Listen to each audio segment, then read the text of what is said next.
Everybody, it's just gone 10:30, and we're still getting emails are coming in thick and fast, and you would not believe where we are this morning. We've had an email in from Germany. It says, "Hi, I wouldn't miss Joe McElderry for the world. I'll be listening from Germany. Please give a shout out to Joe, and a massive shout out from Mona." And we've also had another one. This says, "Hey, give a shout out to the not so sunny Loughborough, the home for a great Joe McElderry fan. Me." So there we go. Thank you for that one. I've also got to say good morning to Jeanette Cummings. Good morning, Jeanette. Fabulous you have Joe on the show. He's incredible. Please would you give him a shout out and from Joe McElderry. He's massive. Please give him a shout out. I won't say what else you put there because that's a little bit rude for this time of the morning, but I understand where you're coming from. Okay, I've also got to say good morning to everybody in Ashby who are still on the edge of their seats today. And Catherine, I'm sorry, I've asked Joe if you can go for a date with him, but unfortunately he's spoken for, so I do apologise, girls. So there we go. Okay, well, Joe McElderry, he's on the show right after this.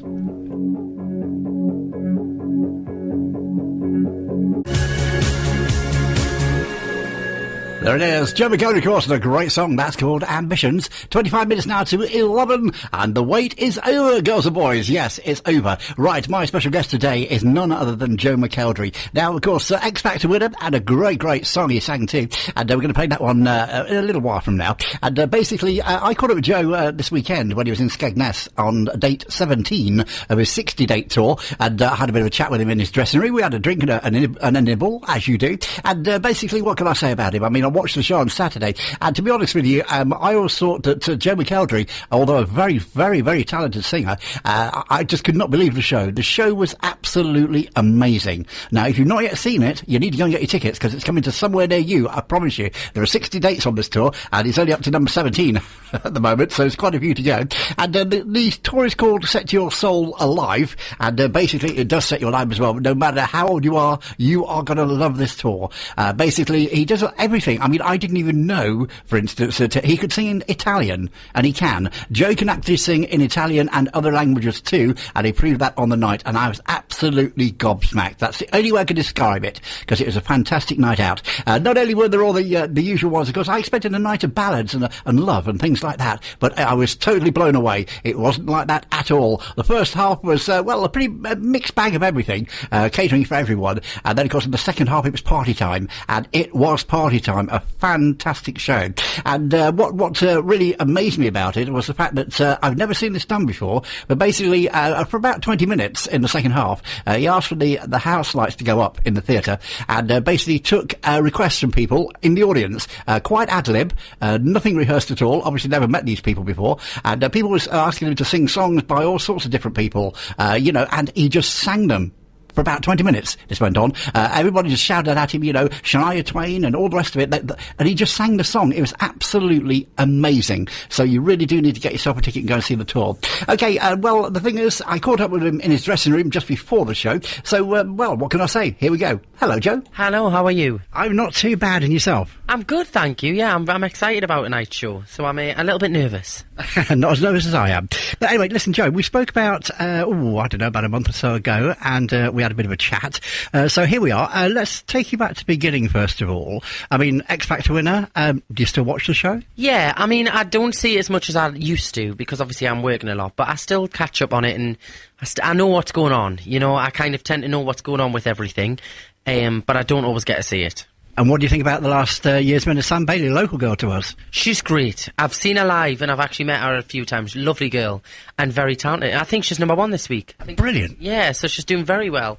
Right, let's talk about you then. I mean, the last time we spoke, you just come out of Channel 4's The Jump. I mean, whatever possessed you to go into that show? Many people have said that. You're not the first person. Great experience. It was a great experience, but I will admit I thought I was going to have a hip replacement when I got home. But thankfully I was okay for the tour. And actually, to be honest with you, I think the fitness of the show helped with the tour. And of course, the bruises all gone now, the aches and pains? Bruises are gone. I've got different aches and pains now off touring. But no, I'm having so much fun with this tour. This is probably my favourite tour that I've done. Just feels really natural. It feels really nice. I've got a great set of people around us, and I'm just really enjoying it. It seems really not easy, because touring's hard work and physically, but everything just seems effortless. Everything just seems to be falling into place, and it's really nice. Okay, now the tour. 60 dates of a tour. How do you prepare for that? Well, I've had a couple of days off. This month of the dates isn't as hectic as last month. Last month's was pretty hectic, but we're lucky this month that everything's kind of clumped together, and then we'll have quite a few days off in between. But you've just got to... no alcohol, certainly no alcohol. Try not to have too many late nights. And exercise, just keeping fit, you know, and not stopping. Because when you stop, that's when you start... When you actually let the adrenaline settle, that's when you start to get a bug or a flu. So just keep going, power through it, and just keep moving. And what sort of things can we expect to see in the show? This show is... There's some new material in this show, so you're going to firstly hear some brand new stuff that nobody will have ever heard before. Unless you've been to a show, you won't have heard it. You're going to hear some of the favourites, some of the covers that I've did over the years on albums, some of the originals that I've done on albums, some of the classical stuff, and a few little different surprises as well. But it's a fun show. The energy on this is quite a positive show. First half, you know, is really about, for me, showing off the vocals and getting the ballads and letting people listen to the music. And then the second half is just about people having a great time, dancing, singing along if they want to. I try and separate my shows into sections so that it gives people who want to just hear music the chance to come along, or if you want to just come to a pop concert and dance the night away, you can do both. Now, I know that you also write some songs yourself. Are there any in the show that you've written yourself? Yeah, there's 3 brand new ones, and there's some other ones that I've written that were on previous albums. So there's 3 brand new ones that nobody would have heard. So how do you go about writing a song then? Well, it depends. Sometimes you can be working with somebody who says, listen, I like this tune. You know, say my guitarist was just like, I've come up with this tune, and then I would think of some lyrics. Or sometimes I'll think of a tune and like sing it to a musician, or sometimes I just write the lyrics and give it to a musician to try and, you know, play a melody around it. So completely depends who you're working with. Okay, I mean, I was reading somewhere rather interestingly just recently that you refer to, I think I can quote this, as the boy next door with the voice of an angel. What would you say to that? I'm flattered. You know, it's nice. It's a very... with the show is I try and keep a certain quality with the show, you know. I'm a bit of a perfectionist when it comes to that, so I'm glad that it's coming across that way if people are saying that. So, I mean, the tour, as I say, we've got 60 dates. Where are you after tonight? I mean, you're in Skegness tonight, but where are you after this? Skegness tonight, and then I go home tomorrow for a day off, and then I am in London on Monday, and then the next show after that is in, I think it might be Clacton, or London maybe, actually, next week. We're doing a big show down in London for a big charity event, but the next tour date is Clacton. Okay, I mean, you mentioned charity. I mean, I know you do a lot of work with charity. Have you got a particular charity that you're very fond of? I do a lot of stuff with the Teenage Cancer Trust, because I just think with me being my age, you know, and I can relate to how they must feel, you know, at that such a young age having to go through something like that. I mean, obviously you can't imagine how you would feel being in that position, but I feel like because I'm the similar age, they can relate to me in that sense. So I do some like charity runs, marathons. I did a big bike ride last year, and I've done a few game shows like Family Fortunes. I did Who Wants to Be a Millionaire, raising for them. So I've raised quite a lot for them over the past couple of years. But I think it's important when you're in a position like me where you can kind of use the media as a platform, then you should use it in a good way, you know, in a positive way to highlight real things instead of silly things, you know. And I know that you sort of you've got a great voice, a very distinctive voice. Have you had lessons before? Is it just natural? Or I had lessons when I did Pop Star Opera Star, and I had lessons on X Factor, but previous to that I haven't had any. So more lessons on just how to sing the songs I was doing on the shows. Right, I mean, you've sang with George Michael, of course, your hero.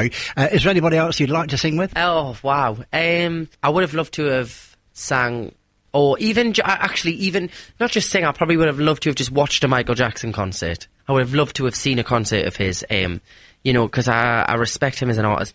I'd like to do a duet with Beyonce. I'm obsessed with Beyonce. Maybe I'm a massive fan of country music. I love country music, and I have a favourite band called Lady Antebellum, and I would love to do a collaboration with them.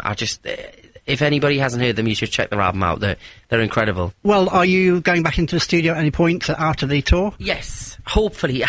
I don't actually know when the tour ends, to be honest. So as soon as it ends, we'll start planning an album. And, well, just before we go, last time I spoke to you, I actually tried to introduce you with a Geordie accent, and I failed miserably. Right. I can do lots of accents, but the Geordie one I just can't get a hold of. Now, So you want me to teach you something? yeah, can you teach me how to speak Geordie? So if I was going to say I'm going on stage tonight, I would say I'm gone on stage the neat. You're going on stage the neat. Gan, so it's spelled Gan, G-A-A-N-N, Gan. Oh, Gan. Gan. Yeah, I'm gone on stage the neat. Gan on stage the neat. That's it. Fantastic. Thank you for that. Anyway, Joe, listen, have a great show tonight. Been nice speaking to you. And I hope you enjoy the show. I hope you do too. And you have a great tour. Thank you.